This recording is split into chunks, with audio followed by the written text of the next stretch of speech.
What's up guys, welcome back to the channel. My name is Jordan and today we're going to be adding a third brake light on the Datsun 280Z, so stick around.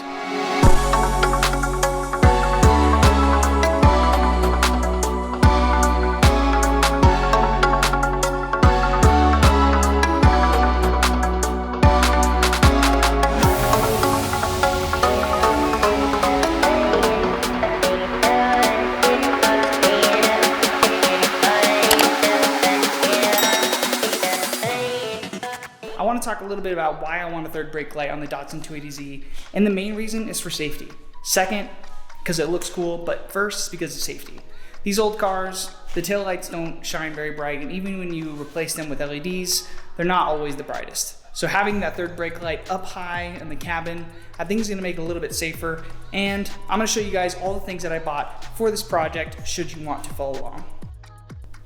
Now, there are a couple specialty tools that I already have, which I'm going to use in this project. One is a riv nut gun, and this is going to help us mount this LED strip to the car. I'm going to get to that in a few minutes. I also have a couple of wire strippers that I use in other projects, which are also going to be used for this project. I have some spare sets of wire. I have liquid electrical tape. I have some shrink wrap. I also have a multimeter, which is going to come in really handy for the prep work to figure out where we're going to wire this thing. I got some electrical connections from AutoZone. We're going to get into those in a few minutes. Some double-sided sticky tape. And for the meat and potatoes of this whole project, I have an LED strip that I got from a friend on Instagram.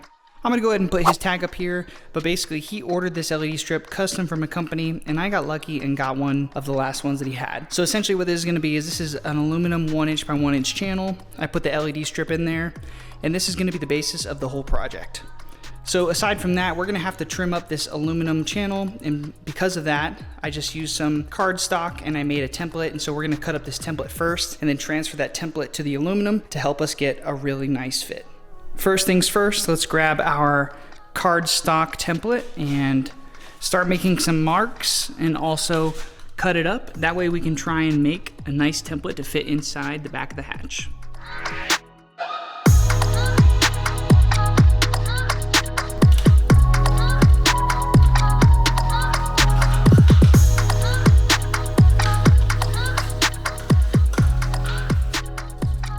After a little bit of trial and error, I was able to get the paper template to fit pretty good. This is about a 20-degree cut or 160-degree cut, whichever way you look at it. But I'm going to do that on both sides. I'm going to go ahead and mark my cuts, get the metal piece trimmed up on a conservative side, and we can always remove more if we need. So I'm going to go ahead and cut that up, and we'll be right back. All right, so I did have to cut a little bit more than I originally planned for. But let's go ahead and grab this and put it on the car and see how it fits. So it's kind of hard to get a feel for what I'm doing here, but I'm just trying to create a ledge, and the hatch is actually curved. So because I have this straight piece of aluminum, I had to cut a little bit more off the edges just to get it to tuck just a little bit higher in there. But basically all we're gonna do now is we're gonna mount this up and make sure that everything can close good. And then if everything can close, then we're gonna start moving on with the next steps. So I went ahead and did my test fitting, and this closes with the hatch just fine. So I went ahead and used a Sharpie to make some marks where my holes are gonna go, and this is how we're gonna mount this to the car. But I have a center hole punch to help me make really nice centered circles. If you ever used a drill and had the drill bit walk on you when you're trying to drill a nice hole, this thing is gonna solve all your problems. There you go. And it makes a little indent on your mark, and that way when you do a drill, you drill a hole, it's gonna stay nice and centered.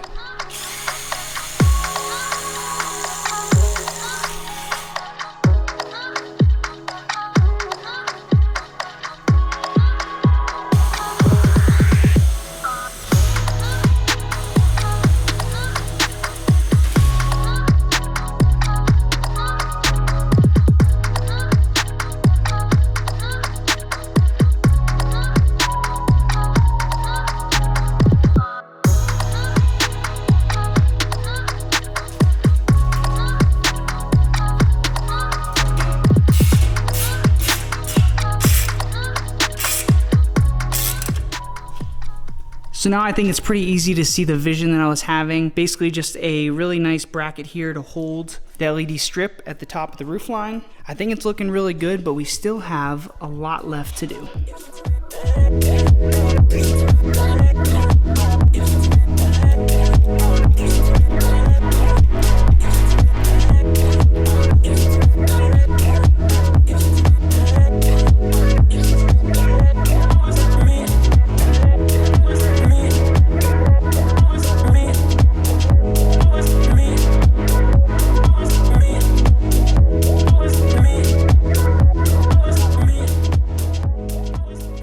All right, so now that we have our LED strip prepped, I went ahead and painted our bracket off camera. I just wanted to get that done out of the way, and I think it looks really, really nice. I didn't want to have that raw aluminum look, and what this is basically going to do is this is going to basically create an enclosure for that light to shine through, because we got some feedback before that if you didn't have some kind of enclosure for the light, it's going to shine into the car. I didn't really want that so much, so I just made this this bracket here as almost like a bracket and an enclosure, and all I'm going to do is just 3M double sticky tape this on here, and then we are about to mount it on the car. So let's get to that.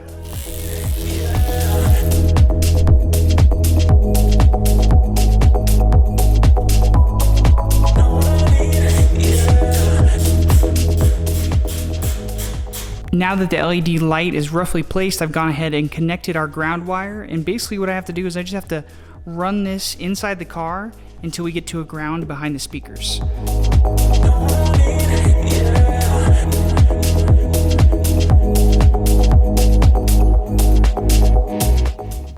So we started the ground wire right there and then went behind all the interior panels down to the back of the car, and we landed upon this ground right here in the middle, right by the license plate. I think it's going to be a solid ground. It's definitely a sneaky stealth install. From here forward, we just need to set up the positive wire all the way at the brake pedal, and then we're good.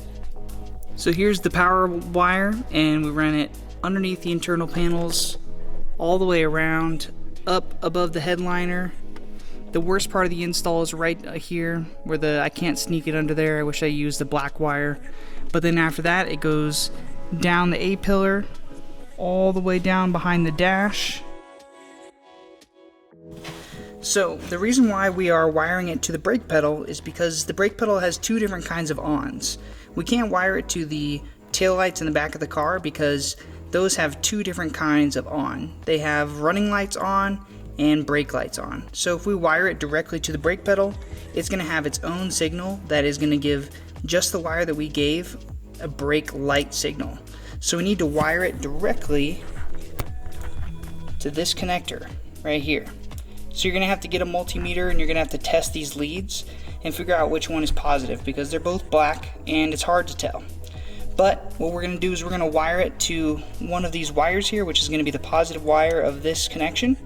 And then we should have brake to the third brake light only when we press the brakes, and that's it. Alright guys, so as you can see here, I have soldered one of the wires to the brake sensor, and I tested it out. This one is good.